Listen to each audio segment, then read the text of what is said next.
आज हम लोग क्लास 10th के अर्थशास्त्र के सभी ऑब्जेक्टिव प्रश्न देखने वाले हैं। ये जो ऑब्जेक्टिव प्रश्न होगा वह विद्यासागर प्रकाशन के जो 2024 एग्ज़ाम के लिए जो ऑब्जेक्टिव बुक निकाला गया है उससे देखने वाले हैं। यानी ये जो बुक है विद्यासागर के वो बिहार विद्यालय परीक्षा समिति पटना द्वारा जो आयोजित पैटर्न है उसी पर ये आधारित है। और ये जो बुक आता है वह स्पेशल ऑब्जेक्टिव के लिए आता है और इसका जो पैटर्न होता है वह पैटर्न बिहार विद्यालय परीक्षा समिति के अनुसार है। तो ये एक तरीक़ा से प्रैक्टिस बुक भी कह सकते हैं ऑब्जेक्टिव के लिए। इसी का हम लोग आज अर्थशास्त्र के ऑब्जेक्टिव प्रश्न देखेंगे, फिर आगे हम लोग अन्य विषय के भी ऑब्जेक्टिव प्रश्न देखेंगे। तो अर्थशास्त्र के जो पहला चैप्टर है वह है अर्थव्यवस्था एवं उसके विकास का इतिहास। और इस चैप्टर के वस्तुनिष्ठ प्रश्न अब हम देखने वाले हैं। देखिए यहाँ पर दिया है पहला प्रश्न, हमारी वे सभी क्रियाएं जिनसे हमें आय प्राप्त होती है उसे क्या कहते हैं। इसका आंसर होगा आर्थिक क्रिया। आर्थिक क्रिया पहले हम लोग आंसर की चर्चा करेंगे, फिर उससे संबंधित जो भी बातें होंगे उन सब की चर्चा करेंगे। तो मनुष्य के द्वारा वो सभी काम जिसके द्वारा उसे आय की प्राप्ति होती है उसे आर्थिक क्रिया कहते हैं। जैसे मान लेते हैं कोई आदमी, कोई भी व्यक्ति कृषि काम कर रहा हो या कोई दुकान चला रहा हो या कोई फैक्ट्री में काम कर रहा हो, उनके द्वारा जो भी काम किया जाता है उस काम को आर्थिक क्रिया के नाम दिया जाता है। सेकेंड प्रश्न है, किसके अनुसार अर्थव्यवस्था आजीविका अर्जन करने की एक प्रणाली है। तो यह बात प्रोफेसर ब्राउन ने कहा था। प्रोफेसर ब्राउन के अनुसार अर्थव्यवस्था आजीविका अर्जन करने की एक प्रणाली है। नेक्स्ट है, इनमें किस को प्राथमिक क्षेत्र कहा जाता है। इसका आंसर होगा कृषि क्षेत्र। कृषि क्षेत्र को प्राथमिक क्षेत्र कहते हैं। सेवा क्षेत्र तृतीयक क्षेत्र को कहा जाता है। तृतीयक क्षेत्र को सेवा क्षेत्र कहा जाता है और द्वितीयक जो क्षेत्र होता है उस द्वितीयक क्षेत्र को औद्योगिक क्षेत्र कहा जाता है। नेक्स्ट है, पशुपालन एवं मत्स्य पालन किस क्षेत्र के अंग है। इसका आंसर होगा प्राथमिक क्षेत्र। प्राथमिक क्षेत्र के अंतर्गत कृषि आता है और कृषि से संबंधित जितने भी कार्य है यानी जितने भी क्रियाकलाप है वो सभी प्राथमिक क्षेत्र में ही आता है। जैसे कृषि हो गया, पशुपालन हो गया, मछली पालन हो गया। इसके अलावा खनन के जो कार्य है, खनन संबंधित कार्य, वे सभी कार्य प्राथमिक क्षेत्र के अंतर्गत ही आता है। नेक्स्ट है, निर्माण कार्य निम्नलिखित में से किसका उदाहरण है। इसका आंसर होगा बी, द्वितीयक क्षेत्र। जितने भी प्रकार के निर्माण है वो निर्माण कार्य और इसके अलावा विनिर्माण कार्य, तो निर्माण और विनिर्माण ये दोनों कार्य द्वितीयक क्षेत्र में आता है और द्वितीयक क्षेत्र को औद्योगिक क्षेत्र भी कहा जाता है। निर्माण का मतलब हो गया किसी वस्तु का निर्माण।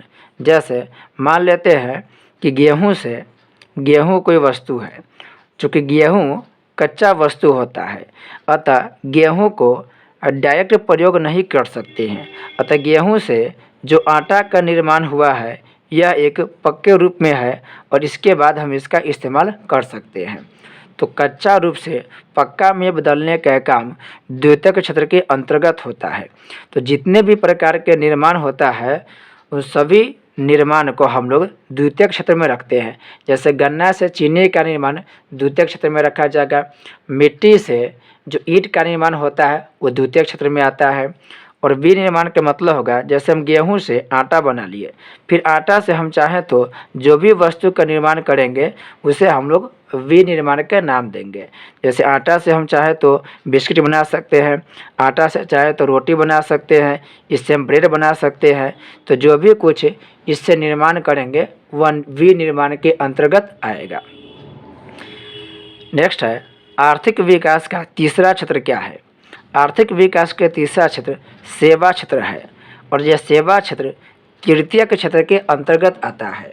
तो तृतीयक क्षेत्र का ही दूसरा नाम सेवा क्षेत्र है। नेक्स्ट है अमेरिका में किस प्रकार की अर्थव्यवस्था है। अमेरिका में पूंजीवादी अर्थव्यवस्था है। पूंजीवादी अर्थव्यवस्था वैसा अर्थव्यवस्था होता है जिसमें देश के संसाधन पर किसी निजी व्यक्ति का अधिकार होता है। तो जब किसी देश के संसाधनों पर निजी व्यक्तियों का अधिकार होता है तो उस देश की अर्थव्यवस्था को हम लोग पूंजीवादी अर्थव्यवस्था कहते हैं। जैसे अमेरिका में जो भी संसाधन है, जैसे कि वहाँ पर बस हो गया, वहाँ के दुकान वगैरह हो गया, वहाँ के बैंक हो गया, इन सभी पर किसी न किसी निजी व्यक्ति का अधिकार होता है। भारत में मिश्रित अर्थव्यवस्था है। भारत मिश्रित अर्थव्यवस्था वाला देश है, जबकि रूस जो हो गया वह रूस समाजवादी अर्थव्यवस्था वाला देश है। नेक्स्ट है एक समाजवादी अर्थव्यवस्था में सर्वाधिक बल किस पर दिया जाता है। समाजवादी व्यवस्था में सर्वाधिक जो बल होता है वह लोक कल्याण पर दिया जाता है। यानी जिस देश में समाजवादी अर्थव्यवस्था है उस देश में जितने भी संसाधन हैं उन सभी संसाधनों पर समाज के लोगों का अधिकार होता है। और यह समाज के लोग का जो अधिकार है, इसका सीधा मतलब है वहाँ पर जनता का क्या होगा, कल्याण होगा, जनता के अधिकार होगा। तो रूस एक ऐसा देश है जहाँ पर समाजवादी अर्थव्यवस्था है। हालांकि रूस के साथ साथ चीन में भी समाजवादी अर्थव्यवस्था है, क्यूबा देश में भी समाजवादी अर्थव्यवस्था है, वियतनाम में भी समाजवादी अर्थव्यवस्था है। और समाजवादी अर्थव्यवस्था का प्रमुख उद्देश्य होता है लोगों का भलाई करना, क्योंकि वहाँ के संसाधनों पर अधिकार जो होता है वह निजी व्यक्ति का न होकर के समाज के सभी लोगों का अधिकार होता है। तो सभी लोगों का अधिकार है, इसलिए कहीं ना कहीं उसका कल्याण भी होगा। नेक्स्ट है इनमें कौन से देश में मिश्रित अर्थव्यवस्था है। तो मिश्रित अर्थव्यवस्था वाला देश भारत है। भारत के अलावा पाकिस्तान हो गया, नेपाल हो गया, श्रीलंका हो गया, बांग्लादेश हो गया, इन सब में भी मिश्रित अर्थव्यवस्था है। यानी दुनिया के अधिकांश देश में मिश्रित अर्थव्यवस्था देखने को मिलता है। अमेरिका में पूंजीवादी अर्थव्यवस्था है। अमेरिका में पूंजीवादी अर्थव्यवस्था है, जबकि रूस में समाजवादी अर्थव्यवस्था है। नेक्स्ट है किस अर्थव्यवस्था में उत्पादन के साधनों पर निजी व्यक्तियों या संस्थाओं का अधिकार होता है। तो देखिए निजी व्यक्ति की जब भी बात होगा वह पूंजीवादी अर्थव्यवस्था कहलाएगा। यानी उस देश में सभी संसाधन निजी व्यक्ति के हाथ में होगा। स्कूल भी प्राइवेट होगा, कॉलेज भी प्राइवेट होगा, हॉस्पिटल भी प्राइवेट होगा, बैंक भी प्राइवेट होगा, यानी सब कुछ प्राइवेट है। तो वह देश पूंजीवादी अर्थव्यवस्था होगा। जबकि मिश्रित अर्थव्यवस्था में सरकार का भी अधिकार होता है और निजी व्यक्तियों का भी अधिकार होता है। जैसे भारत एक मिश्रित अर्थव्यवस्था वाला देश है, तो भारत में स्कूल आपको सरकारी भी मिलेगा, प्राइवेट भी मिलेगा, हॉस्पिटल सरकारी भी मिलेगा, प्राइवेट भी मिलेगा, बैंक सरकारी भी है और प्राइवेट भी है।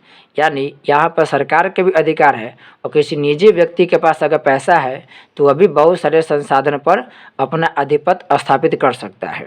यानी दोनों का अधिकार है, इसलिए भारत की अर्थव्यवस्था मिश्रित अर्थव्यवस्था कहलाती है।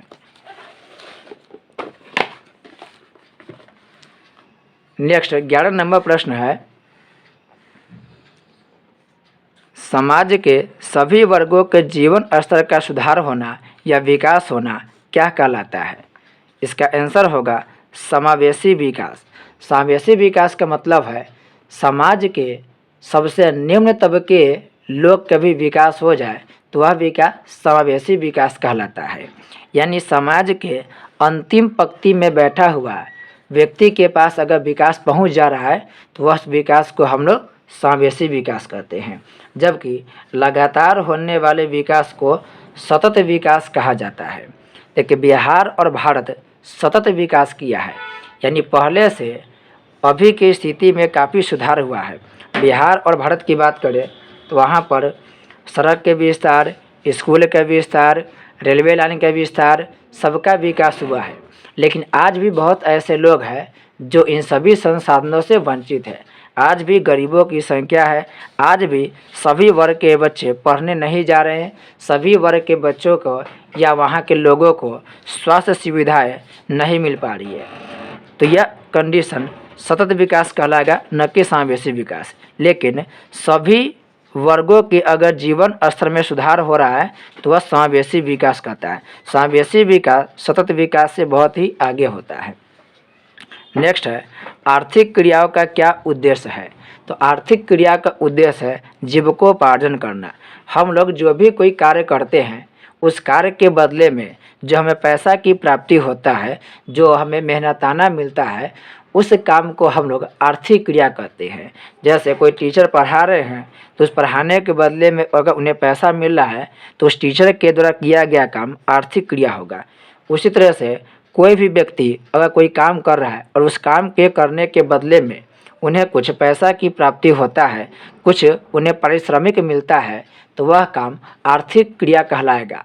और आर्थिक क्रिया इसलिए करते हैं ताकि हमें पैसा की प्राप्ति हो, और इसी पैसा के द्वारा कोई भी व्यक्ति अपनी आवश्यकता को पूरा करता है, तो उसे कहा जाता है जीविकोपार्जन करना। नेक्स्ट है, भारत में योजना आयोग का गठन कब किया गया था? तो योजना आयोग का गठन 15 मार्च 1950 को किया गया। 15 मार्च 1950 को योजना आयोग का गठन किया गया। लेकिन अभी वर्तमान में योजना आयोग को समाप्त कर दिया गया है और योजना आयोग के स्थान पर भारत में नीति आयोग का गठन किया गया है। योजना आयोग के स्थान पर इंडिया में अभी नीति आयोग काम कर रहा है और ये नीति आयोग वर्ष 2015 से काम कर रहा है। 2015 से पहले योजना आयोग ही काम करता था। नेक्स्ट है, भारत में नीति आयोग की स्थापना कब हुई?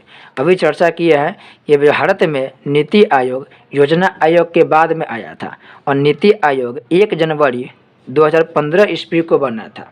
1 जनवरी 2015 ईस्वी को बना था और नीति आयोग के अध्यक्ष प्रधानमंत्री होते हैं।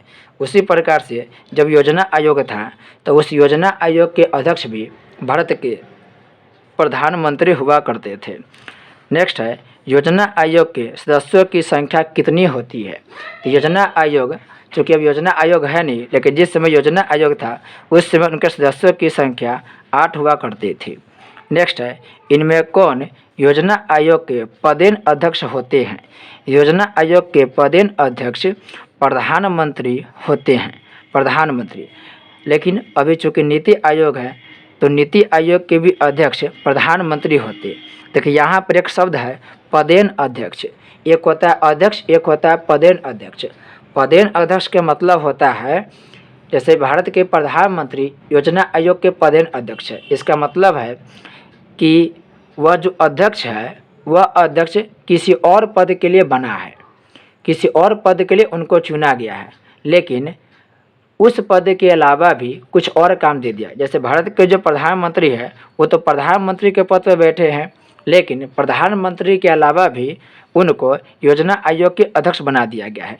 योजना आयोग के अध्यक्ष के लिए प्रधानमंत्री की नियुक्ति नहीं होता है, प्रधानमंत्री की नियुक्ति प्रधानमंत्री के लिए होता है। तो जो भी पद के कोई अध्यक्ष है, कोई भी संस्था है, उस संस्था के जो भी अध्यक्ष होते हैं, अगर वह अध्यक्ष किसी दूसरे काम के लिए चुने जाते हैं लेकिन बाद में वो भी जिम्मेवारी दे दिया जाता है, तब उसके नाम के आगे पदेन अध्यक्ष होता है। जैसे भारत के प्रधानमंत्री पद के लिए चुने गए हैं, लेकिन उन्हें योजना आयोग संस्था के भी अध्यक्ष बना दिए हैं, इसलिए उन्हें पदेन अध्यक्ष के नाम दिया जाएगा। उसी तरह से भारत के जो उपराष्ट्रपति होते हैं वो तो उपराष्ट्रपति के लिए चुने जाते हैं, लेकिन वो राज्यसभा के मेन लीडर होते हैं, उनको सभापति बोला जाता है, तो वो क्या होंगे? पदेन अध्यक्ष होंगे, न कि अध्यक्ष, क्योंकि उनको उपराष्ट्रपति के लिए चुना गया है, न कि राज्यसभा के मुख्य नेता के तौर पर चुना गया है। नेक्स्ट है, भारतीय योजना आयोग के प्रथम अध्यक्ष कौन थे? तो योजना आयोग बना था 1950 को, 15 मार्च 1950 को, और उस समय देश के प्रधानमंत्री थे पंडित जवाहरलाल नेहरू। तो योजना आयोग के जो प्रथम अध्यक्ष होंगे वह होंगे पंडित जवाहरलाल नेहरू। नेक्स्ट है, राष्ट्रीय विकास परिषद की स्थापना कब हुई थी? तो राष्ट्रीय विकास परिषद की स्थापना 6 अगस्त 1952 ईस्वी को हुआ था, सन 1952 ईस्वी को हुआ था। नेक्स्ट है, जिस देश की राष्ट्रीय आय सर्वाधिक होती है वह देश कहलाता है। तो राष्ट्रीय आय अधिक होगा तो वह देश विकसित देश कहलाएगा, और जिस देश की राष्ट्रीय आय कम होगी वह अविकसित या उसको हम विकासशील देश कहते हैं, विकासशील देश कहते हैं। जिसका राष्ट्रीय आय ज़्यादा होगा वह विकसित देश कहलाएगा, जिसका कम होगा वह विकासशील या अविकसित कहलाएगा। अमेरिका एक विकसित देश है जबकि भारत एक विकासशील देश है। नेक्स्ट है, आर्थिक विकास संबंधित है। तो आर्थिक विकास परिणात्मक परिवर्तन से और गुणात्मक परिवर्तन दोनों से संबंधित है, यानी इसका आंसर हो जाएगा सी, ए और बी दोनों, परिणात्मक परिवर्तन से भी होगा और गुणात्मक परिवर्तन से होगा। आर्थिक विकास का मतलब होता है कि कोई देश है और उस देश में आय हमेशा बढ़ रहा है, वहाँ के लोगों की आमदनी बढ़ रहा है, लेकिन आमदनी के साथ साथ वहाँ पर स्वास्थ्य सुविधा भी बढ़ रहा है, यानी हॉस्पिटल वगैरह का निर्माण अच्छा खासा हुआ है, वहाँ पर स्कूल कॉलेज भी अच्छा खासा खुला है।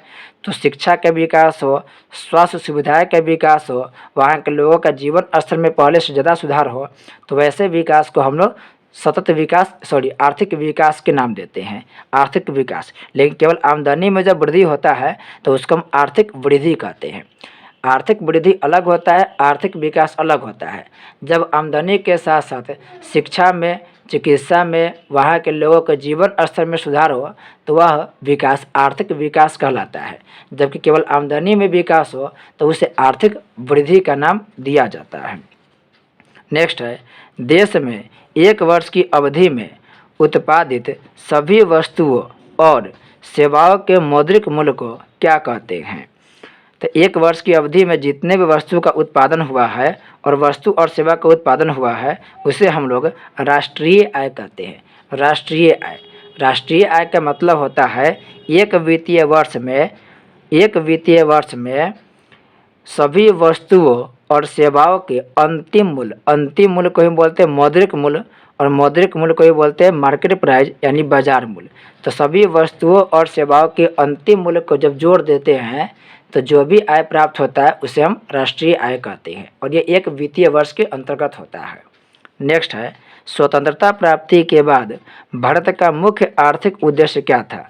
इसका आंसर होगा डी, इनमें से सभी, यानी तीव्र आर्थिक विकास करना भी उद्देश्य था, रोजगार का सृजन करना भी उद्देश्य था, और निर्धनता के उन्मूलन यानी कि गरीबी को दूर करना भी हमारा मुख्य उद्देश्य था।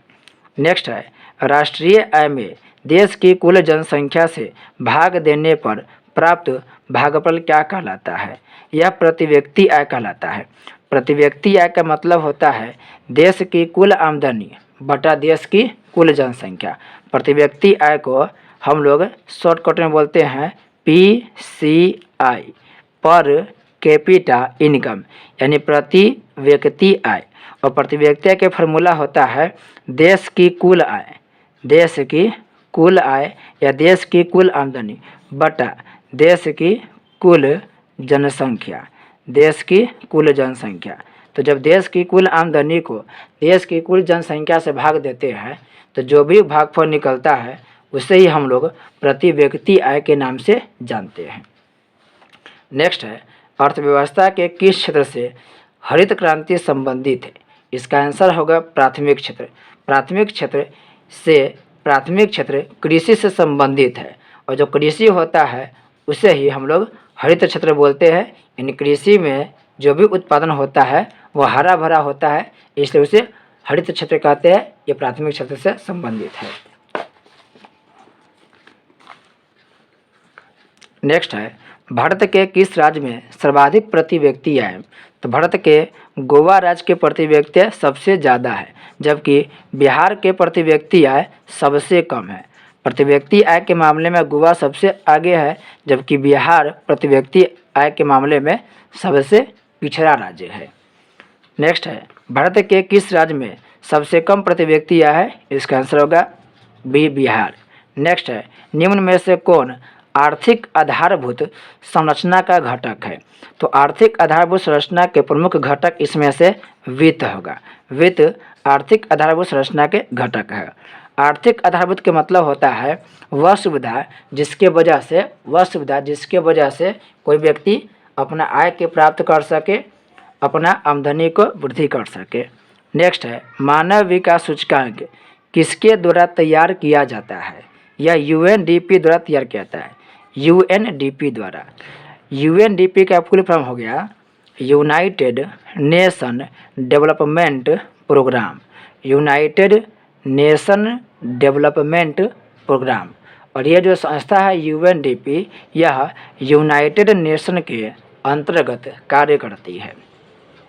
नेक्स्ट है, मानव विकास सूचकांक में पहले स्थान पर कौन देश है? देखिए, मानव विकास सूचकांक में बहुत लंबे समय से नॉर्वे देश ऊपर है। सबसे ऊपर नॉर्वे देश है, जबकि भारत के स्थान हमेशा बदलते रहता है। नॉर्वे हमेशा ऊपर है, बहुत समय से ऊपर है, जबकि भारत के स्थान हमेशा बदलते रहता है। वर्तमान समय भारत का स्थान 132वां है। नेक्स्ट है, मानव विकास सूचकांक में भारत का कौन सा स्थान है? यहाँ पर जो ऑप्शन दिया गया है उस ऑप्शन के अकॉर्डिंग जिस समय की किताब होगा वो अलग अलग आपको डाटा देगा। अभी के अनुसार भारत 132वें स्थान पर है। हो सकता है आपके किताब के अनुसार 129वां दो या 128वां दे, लेकिन वर्तमान समय के अनुसार 132वां स्थान पर भारत आता है। आपकी किताब में जो भी ऑप्शन दे उसी के अनुसार टिक लगाइएगा, ज़्यादा चांस से आपको 129वां नंबर दे। नेक्स्ट है, बिहार के जीवन यापन का मुख्य साधन क्या है? तो बिहार के जीवन यापन का मुख्य साधन कृषि है। नेक्स्ट है, बिहार के आर्थिक पिछड़ेपन के प्रमुख कारण है। तो बिहार में जनसंख्या अधिक है, गरीबी भी बहुत है और बेरोजगारी भी है। इन सब के वजह से बिहार आर्थिक रूप से भारत के सबसे पिछड़ा राज्य। इसका आंसर हो जाएगा डी, इनमें से सभी। नेक्स्ट है, प्राथमिक क्षेत्र में कौन सी आर्थिक क्रिया शामिल है? तो प्राथमिक क्षेत्र में कृषि को भी रखते हैं, पशुपालन को भी रखते हैं, खनन को भी रखते हैं, मछली पालन को भी रखते हैं। इन सभी प्रकार के क्रियाकलाप को रखते हैं। इसका आंसर हो जाएगा डी, इनमें से सभी। नेक्स्ट है, समाजवादी अर्थव्यवस्था का गुण है। तो समाजवादी अर्थव्यवस्था में संसाधन के सभी साधनों पर समाज के लोगों का अधिकार होता है। तो इसका आंसर हो जाएगा सामाजिक कल्याण, यानी समाज के कल्याण के लिए संसाधन का प्रयोग होता है। रूस में समाजवादी अर्थव्यवस्था है।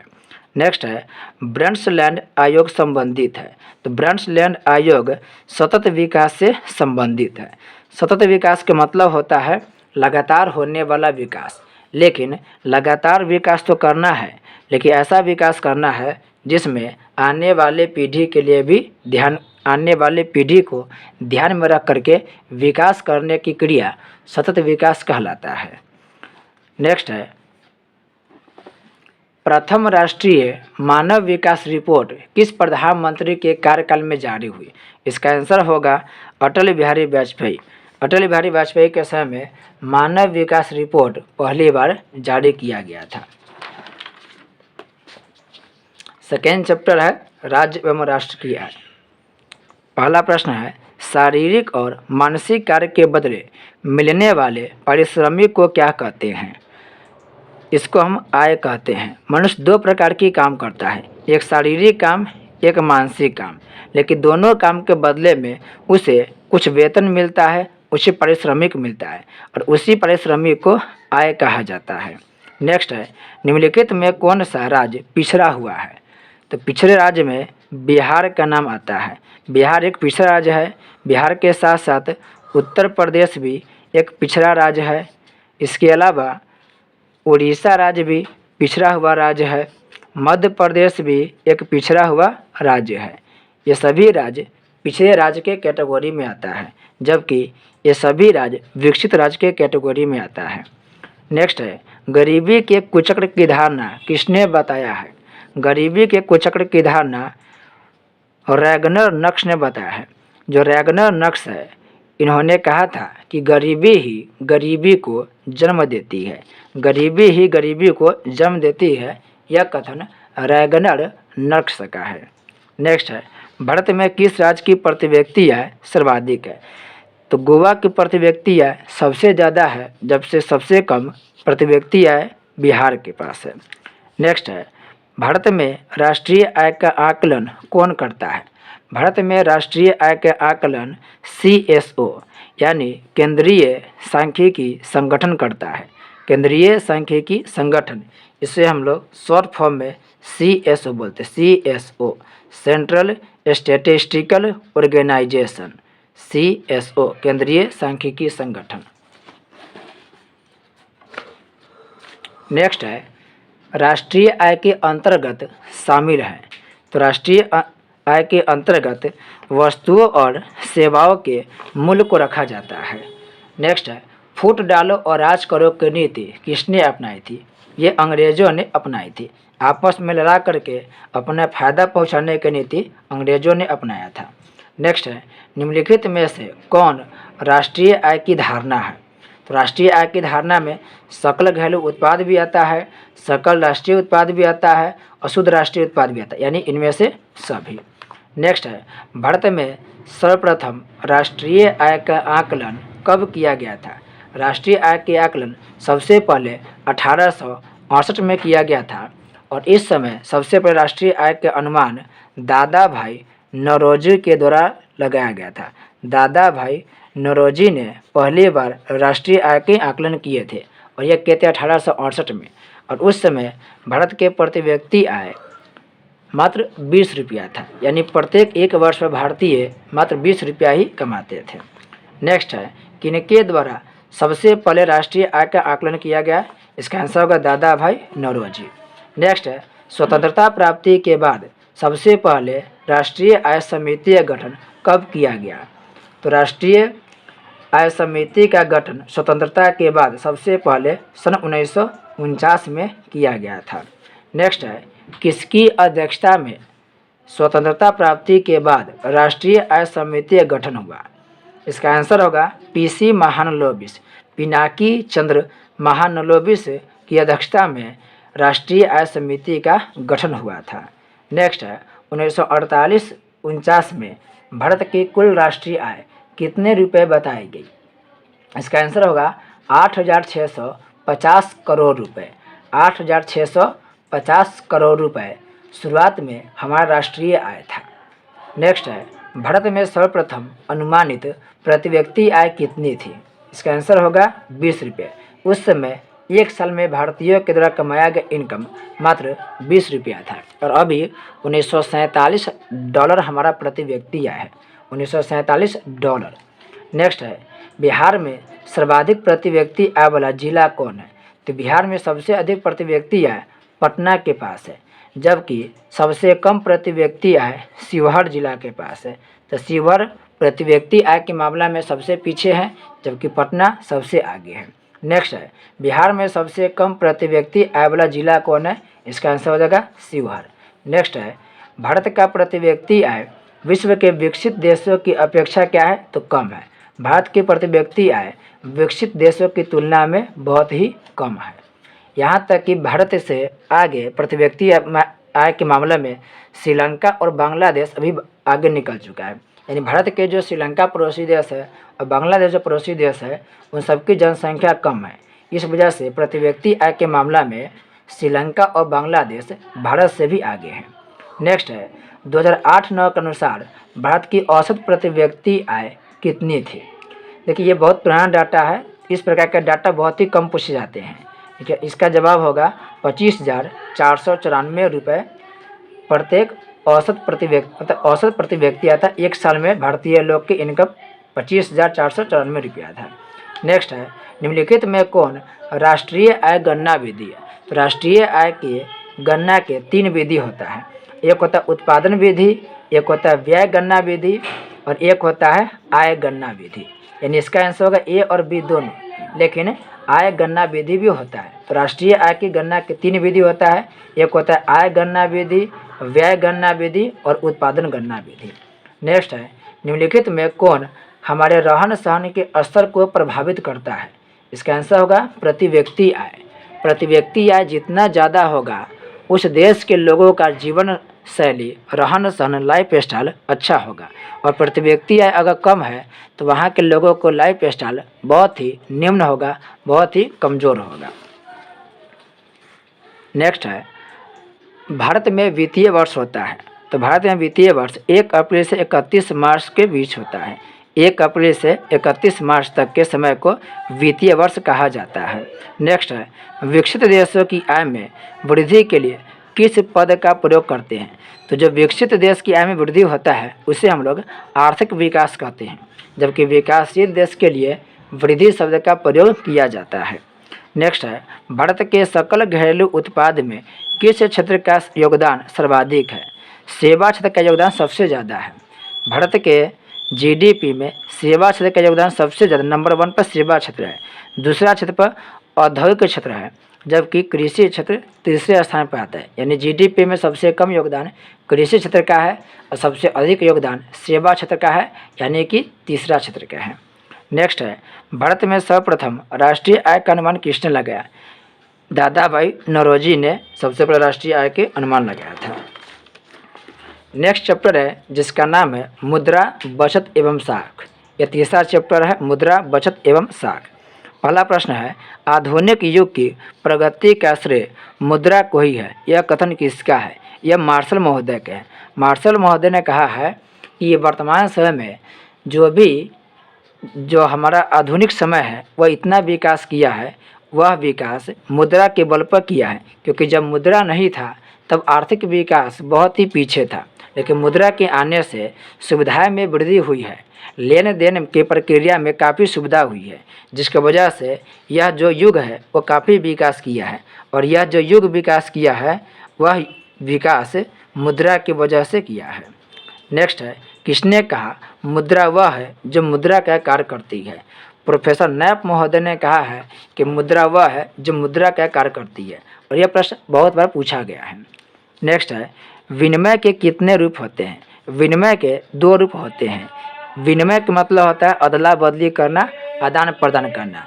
तो एक आदान प्रदान वस्तु से वस्तु का होता है, तो वस्तु से वस्तु का जो आदान प्रदान होता है उसे हम लोग वस्तु विनिमय प्रणाली कहते हैं। लेकिन एक होता है मुद्रा के द्वारा आदान प्रदान। जैसे वर्तमान समय में हम कहीं पर जाते हैं तो मुद्रा देते हैं और मुद्रा के बदले में हम कोई वस्तु लेते हैं या कोई सेवा प्राप्त करते हैं, तो वह होता है मौद्रिक प्रणाली। और जब वस्तु के द्वारा वस्तु की अदला बदली होता है तो उसे वस्तु विनिमय प्रणाली कहते हैं। तो विनिमय के 2 रूप होता है, एक होता है वस्तु विनिमय प्रणाली, एक होता है मौद्रिक विनिमय प्रणाली। नेक्स्ट है, मनुष्य के आर्थिक जीवन में सबसे महत्वपूर्ण है। तो मनुष्य के आर्थिक जीवन में सबसे महत्वपूर्ण मुद्रा है। नेक्स्ट है, वस्तु विनिमय प्रणाली में विनिमय होता है। तो विनिमय का मतलब होता है अदला बदली। तो वस्तु विनिमय में वस्तु और वस्तु की अदला बदली होती है। ऑप्शन ए हो जाएगा, वस्तु और वस्तु की अदला बदली होगा। और मुद्रा और वस्तु की अदला बदली जब होता है तो उसे हम लोग बोलते हैं मौद्रिक प्रणाली, मौद्रिक प्रणाली। नेक्स्ट है, निम्नलिखित में कौन वस्तु विनिमय प्रणाली की कठिनाई है? तो इसका आंसर हो जाएगा सभी। मूल्य संचय के अभाव, सविभाजन का अभाव, मूल्य हस्तांतरण की समस्या। यानी जिस समय मुद्रा नहीं था उस समय यह समस्या था कि किसी वस्तु का दाम कैसे निर्धारित करें। जैसे ये पेंसिल अगर 20 रुपये में लिए हैं तो 20 रुपये इसका दाम क्यों है, यह आसानी से अभी ज्ञात कर सकते हैं। लेकिन जिस समय मुद्रा नहीं था, जिस समय मुद्रा का आविष्कार नहीं हुआ था, तो कोई भी वस्तु के मूल्य कितना होगा यह ज्ञात नहीं हो पाता था। उसके अलावा पहले किसी भी वस्तु के बंटवारा करने में समस्या होती थी। जैसे अभी क्या है कि 4 आदमी काम किए और चारों को एक साथ 1000 रुपये मिला तो 250 बांटना आसान है। लेकिन उस ज़माने में चूँकि वस्तु होता था और वस्तु के बंटवारा में कभी कभी कठिनाई होती थी। जैसे 4 लोग को काम के बदले में एक बकरी या एक बैल या एक भैंस मिला, तो इसको अगर बंटवारा किया जाएगा तो यह वस्तु बर्बाद हो जाएगा या उपयोग लायक रहेगा ही नहीं। तो उस समय सविभाजन के अभाव होता था, बंटवारा कैसे करें इसकी समस्या होता था। अतः इसी समस्या से बचने के लिए लोगों ने एक मुद्रा के आविष्कार कर दिया और अभी वर्तमान समय में मौद्रिक प्रणाली चल रहा है और वह सभी समस्याओं को दूर कर दिया है। नेक्स्ट है, मुद्रा से वस्तु लेन देन करने की प्रणाली को कहते हैं। अभी बताया है, उसको बोलते हैं मौद्रिक विनिमय प्रणाली। नेक्स्ट है, निम्नलिखित में से किस वस्तु का आविष्कार मनुष्य की सबसे बड़ी उपलब्धि है? तो मनुष्य के सभी आविष्कारों में से एक महत्वपूर्ण आविष्कार मुद्रा को माना जाता है। और बहुत ऐसे लोग हुए जिन्होंने यह कहा है कि जितने भी आविष्कार हुआ है मनुष्य के द्वारा, उसमें से सबसे बड़ा आविष्कार मुद्रा है, यानी मनुष्य के द्वारा आविष्कार किया गया सबसे महत्वपूर्ण वस्तु मुद्रा है। नेक्स्ट है, विनिमय का सर्वोत्तम माध्यम है। तो विनिमय का सर्वोत्तम माध्यम मुद्रा है, यानी अगर मुद्रा लेकर आप कहीं जा रहे हैं तो उससे आपको वस्तु और सेवा आसानी से प्राप्त हो जाएगा। लेकिन आप कोई वस्तु लेके गए तो हो सकता है वस्तु को एक्सेप्ट करे और ना भी कर सकता है, उसे चेक भी जल्दी एक्सेप्ट कर भी सकता है ना भी कर सकता है। लेकिन मुद्रा एक ऐसा वस्तु है जिसकी तरलता सबसे अधिक है। तरलता मतलब जिसके प्रवाह होने की क्षमता सबसे ज़्यादा है। अगर आप एक दुकान पर मुद्रा लेके जाएंगे, एक कोई वस्तु लेके, सरसों आलू कुछ भी लेके जाएंगे और चेक लेके जाएंगे, तो इन तीनों के द्वारा अगर आपको वस्तु के अगर मांगना हो कि तीनों के द्वारा वस्तु, तो सबसे पहले वो मुद्रा एक्सेप्ट करेगा। बाद में वो किसी वस्तु को ले सकता है, न भी ले सकता है, और चेक सबसे लास्ट में एक्सेप्ट करेगा, हो सकता है कि एक्सेप्ट ना भी करे। तो सबसे सर्वोत्तम माध्यम कौन है? मुद्रा है। नेक्स्ट है, निम्न में से कौन सा मुद्रा का एक आधुनिक रूप नहीं है? ड्राफ्ट मुद्रा के आधुनिक रूप नहीं है। नेक्स्ट है, नेपाल के मुद्रा के नाम क्या है? तो नेपाल के मुद्रा का नाम रुपया है। भारत के मुद्रा के नाम भी क्या है? रुपया ही है। बांग्लादेश के मुद्रा के नाम टका है। बांग्लादेश के मुद्रा के नाम टका है। और अमेरिका, सिंगापुर, ताइवान, इन सब, ऑस्ट्रेलिया, इन सब के मुद्रा के नाम डॉलर है। नेक्स्ट है, इराक की मुद्रा क्या है? इराक के मुद्रा को दिनार कहते हैं, जबकि ईरान की मुद्रा को रियाल कहते हैं। अमेरिका की मुद्रा, अमेरिका हो गया, ऑस्ट्रेलिया हो गया, मैक्सिको हो गया, इन सब के मुद्रा को डॉलर कहते हैं। और रूस के मुद्रा के नाम है रूबल। रूस के मुद्रा का नाम है रूबल। भारत के रुपया का नाम रुपया, नेपाल के रुपया का नाम रुपया, पाकिस्तान के रुपया का नाम है, पाकिस्तान की मुद्रा का नाम क्या है? रुपया ही है। नेक्स्ट है, निम्नलिखित में कौन मुद्रा का कार्य नहीं है? मुद्रा का कार्य नहीं है, मूल्य का मापन करता है, मूल्य का संचय भी करता है, विनिमय का माध्यम भी है, मूल्य का हस्तांतरण करने का गुण नहीं है। बाकी ये तीनों कार्य मुद्रा के द्वारा होता है। किसी वस्तु के कीमत निर्धारण करने का मुद्रा करता है। नेक्स्ट है, हमारे देश में किस मुद्रा को वैधानिक मान्यता प्राप्त है? तो हमारे देश में साख मुद्रा को क्या वैधानिक मान्यता प्राप्त है? साख मुद्रा वैधानिक मुद्रा प्राप्त है। साख के मतलब था विश्वास। जो चेक है वो चेक भी एक प्रकार के साख होता है, विश्वास होता है। वस्तु एक्सेप्ट नहीं कर सकते, वस्तु कोई मुद्रा का रूप नहीं लिया है। हमारे देश में, एक बार फिर देखिएगा, हमारे देश में किस मुद्रा को वैधानिक मान्यता प्राप्त है? तो वैधानिक मुद्रा, नोट यानी कि साख मुद्रा। देखिए, साख मुद्रा जो होता है वो कागजी नोट को कहा जाता है। कागजी नोट को, जो नोट है, जैसे ये भी एक प्रकार का कागज़ है और जो नोट होता है वो भी एक प्रकार का कागज़ ही होता है, लेकिन उस कागज़ पर सरकार का विश्वास होता है और सरकार के विश्वास होने की वजह से उस मुद्रा को लेने में किसी को कोई परेशानी नहीं होता है। तो वैधानिक यानी विधि द्वारा जो मान्यता दिया गया है वो नोट को दिया गया है, जबकि इन सभी को देखिए, इन चेक को मान्यता है लेकिन सभी चेक की मान्यता नहीं है। वस्तु को वैधानिक नहीं बनाया गया है। चेक को जो भी बैंक होते हैं वो बैंक चेक जारी करते हैं, तो अलग अलग बैंक का चेक होता है, उन सब की अलग अलग प्रकार के कंडीशन होता है। इसका आंसर हो जाएगा साख मुद्रा। साख मुद्रा को वैधानिक मान्यता प्राप्त होता है।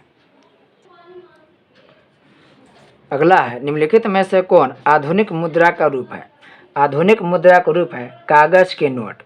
कागज के नोट आधुनिक मुद्रा का रूप है। सोना का सिक्का, चांदी का सिक्का पहले चला करता था, लेकिन अभी कागजी नोट आधुनिक मुद्रा के रूप लिया हुआ है। नेक्स्ट है, निम्नलिखित में कौन विधिग्राही मुद्रा है? विधिग्राही मुद्रा का मतलब है सरकार के द्वारा विधि द्वारा मान्यता दिया गया है। तो ये 10 रुपये के नोट होगा। 10 रुपये का नोट दैनिक जीवन में उपयोगी या दैनिक जीवन में चलता है और विधिक द्वारा इसको मान्यता मिला है, जबकि चेक और ड्राफ्ट के साथ ऐसा नहीं है। नेक्स्ट है, एटीएम का विस्तारित रूप है। एटीएम को विस्तारित रूप से ऑटोमेटेड टेलर मशीन कहते हैं।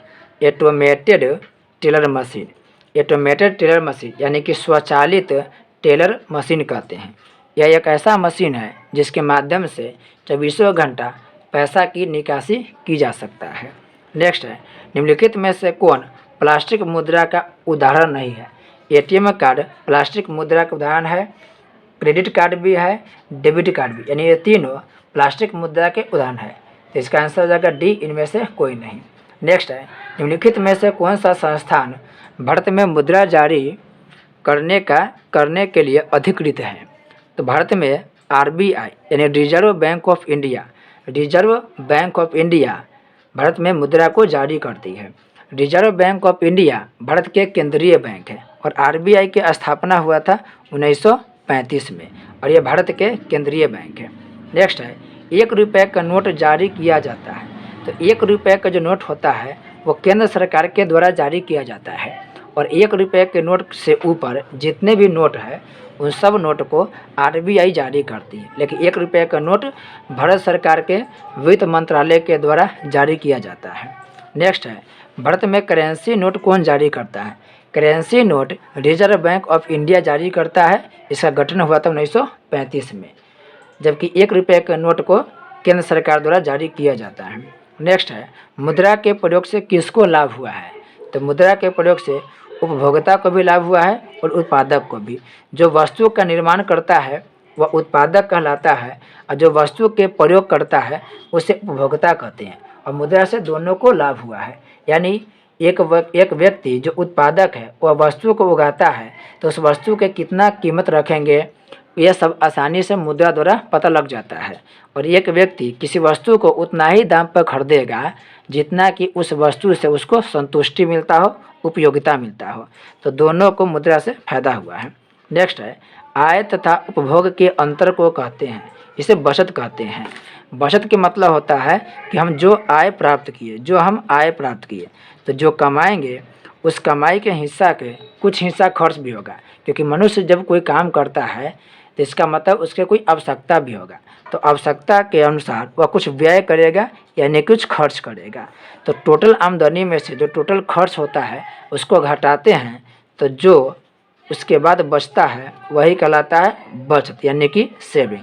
तो आय एवं उपभोग के अंतर, उपभोग मतलब होता है व्यय यानी कि खर्च, उपभोग के मतलब होता है व्यय यानी खर्च। जो भी खर्च करते हैं उसे हम उपभोग कहते हैं। तो आय एवं उपभोग के अंतर को क्या बोलते हैं? बचत कहते हैं। नेक्स्ट है, बचत कितने प्रकार की होती है? बचत के प्रकार पूछा है कितने प्रकार की होती है? तो ये बचत 2 प्रकार की होती है। एक होता है नगद बचत, एक होता है वस्तु संचय। तो वस्तु को भी बचा कर रख सकते हैं, एक होता है जो पैसा उसे बचाते हैं, ये होता है 2 प्रकार के। नेक्स्ट है, साख का अर्थ है। तो साख के अर्थ होता है विश्वास करना और ऋण लौटाने की क्षमता, दोनों होगा। यानी ऋण लौटाने के जब क्षमता होता है तभी कर्ज मिलता है और वही कहलाता है साख। तो साख मतलब विश्वास करना और ऋण लौटाने की क्षमता दोनों होगा। नेक्स्ट है, साख के कितने पक्ष होते हैं? तो साख के मुख्य 2 पक्ष होते हैं। नेक्स्ट है, चेक एक प्रकार से कौन मुद्रा है? तो जो चेक है वो बैंक जारी करता है, और बैंक अगर उस बैंक पर और उस चेक पर अगर किसी का विश्वास रहेगा तभी जाके वह चेक जारी होगा, नहीं तो जारी नहीं होगा। इसलिए चेक को एक साख मुद्रा कहा जाता है। नेक्स्ट है, निम्न में से कौन साख मुद्रा का उदाहरण है? तो साख मुद्रा का उदाहरण इसमें से बैंक ड्राफ्ट है। बैंक ड्राफ्ट साख मुद्रा का उदाहरण है। नेक्स्ट है, भारत में 1 रुपये का नोट कौन जारी करता है? तो 1 रुपये का नोट भारत सरकार जारी करता है, केंद्र सरकार। और केंद्र सरकार नहीं दे तो वित्त विभाग माना है। केंद्र सरकार के अधीन ही काम करता है वित्त विभाग। तो केंद्र सरकार के यानी कि भारत सरकार के वित्त विभाग के जो वित्त मंत्रालय होता है वही 1 रुपये के नोट जारी करती है। और 1 रुपये के नोट को छोड़ करके सभी प्रकार के नोट को RBI जारी करती है। नेक्स्ट है, निम्न में से कौन प्लास्टिक मुद्रा है? तो प्लास्टिक मुद्रा इसमें से डेबिट कार्ड है। ATM card, debit card, credit card, ये सभी प्लास्टिक मुद्रा है, क्योंकि ये प्लास्टिक का बना होता है इसलिए इसे प्लास्टिक मुद्रा कहते हैं। नेक्स्ट है, रूस के मुद्रा क्या है? तो रूस के मुद्रा के नाम रूबल है। बांग्लादेश के मुद्रा का नाम टका है। नेक्स्ट है, साख का आधार क्या है? तो साख के आधार होता है विश्वास। साख का आधार है विश्वास। साख का मतलब भी होता है विश्वास। नेक्स्ट है, स्वीडन की मुद्रा क्या है? तो स्वीडन के मुद्रा का नाम क्रोना है। रूस के मुद्रा रूबल है। ब्रिटेन के मुद्रा पौंड है। ब्रिटेन की मुद्रा इंग्लैंड के पौंड है। और अमेरिका के मुद्रा के नाम डॉलर है। इस तरह से हम लोग पहला, दूसरा और तीसरा चैप्टर के ऑब्जेक्टिव क्लियर किए हैं। अगले वीडियो में आप लोगों को चौथा, पाँचवा, छठा और सातवां 4 चैप्टर के जितने भी वस्तुनिष्ठ प्रश्न हैं उस सब का वीडियो दिया जाएगा। आपका काम क्या है कि जो भी एक्स्ट्रा बात बताया गया है उन सबको कॉपी में नोट कर ले। और यहाँ पर जो आंसर दिया गया, इस बुक में आंसर दिया गया, उसमें से अधिकांश आंसर गलत है। यहाँ पर जो भी आंसर दिया गया है केवल उसे ही याद रखेंगे। इस आंसर में बहुत सारी त्रुटि दिया गया है। तो मिलते हैं एक नए वीडियो के साथ, तब तक के लिए बहुत बहुत